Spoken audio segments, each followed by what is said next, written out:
Ladies and gentlemen, good morning. I'm Hortensia Osna, I'm from Madagascar, and I am the landscape manager of Andrafiamena Andavakoera new protected area for the past 5 years, and which FANAB NGO managed with local communities. As a manager, currently I'm involved in coordination, monitoring, planning, carrying out all activities, the governance and decision making for the site.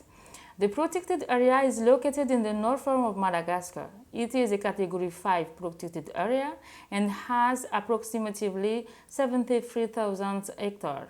I'm very happy to be here with you today to share my experiences during and after being a CEPF funded exchange internship program, Mauritius-Madagascar.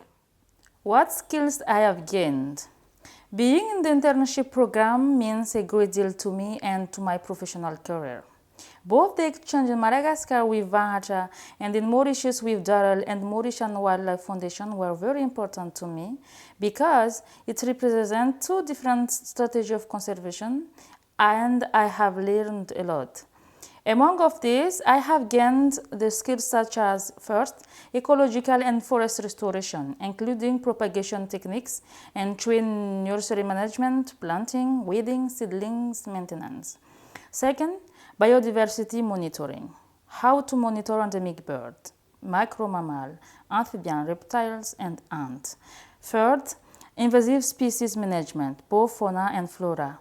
I have learned also how to train people and about conservation leadership and networking. What were done after coming back home? Coming back home from Mauritius, I have defined 5 objectives. First, to update our action plan on nursery and ecological restoration, in which we have added 2 staffs and we have boosted the weeding, planting and site maintenance as we did in Mauritius. The second objective is to share my experiences to others and train our staff.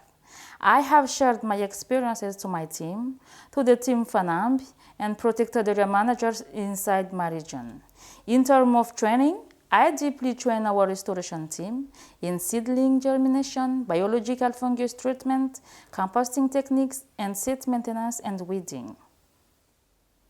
The third, fourth, fifth objectives are focused on ecological monitoring of lemurs, birds, and phenology of the plants used by lemurs.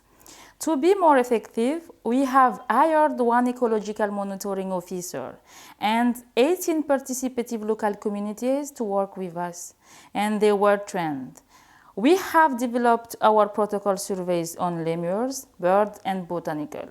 After that, we have set up 30 lemurs and bird transect and 30 botanical plots, which we monitor every 2 months. And then, now we have an important database and we are able to manage it and use it. What are the impacts and how do they influence my daily work? After the internship, I became more confident to take decisions. For example, after analyzing data about birds, we know that there is no data about water bird species, while there are 4 lakes in the site and local communities sells and eat a lot of water birds.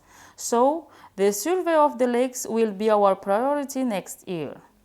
About forest restoration, we have improved our methods. Actually, we have a database of our seedling. We do weeding and cleaning post-transplantation program, and each year we produce around 30,000 of seedling and restore a surface of 10 hectares at least. In terms of ecological monitoring, a key finding is the presence of golden-crowned sifak or Propithecus tatarusali, which no researchers have mentioned the presence before inside the protected area. About managing threats, we have increased the number of our patrollers and therefore patrols, and then we have improved the relationships with local communities and decreased fire within the site. We have also established the relationships with local universities and researchers to handle with us some research, and last year, 2 studies were executed. I have maintained a good relationship with the mentors at Vahacha, Darrell, and with all cohorts. I'm more effective as a leader now. Finally, The internship was good to me. Through my experiences, I believe that if we want to be more effective in management of the protected area, we should not focus only on anthropic pressures and threat management. But researchers, technicians, and decision makers must work together. And we need to better integrate the results from the scientific research into the management of the protected area and improve the policy and governance of the protected area too. Mauritian Wildlife Foundation and ILSO's great research in conservation is a true success that really inspired me. If Mauritian Wildlife Foundation was able to do it, why could we not do it as well? Thank you for listening.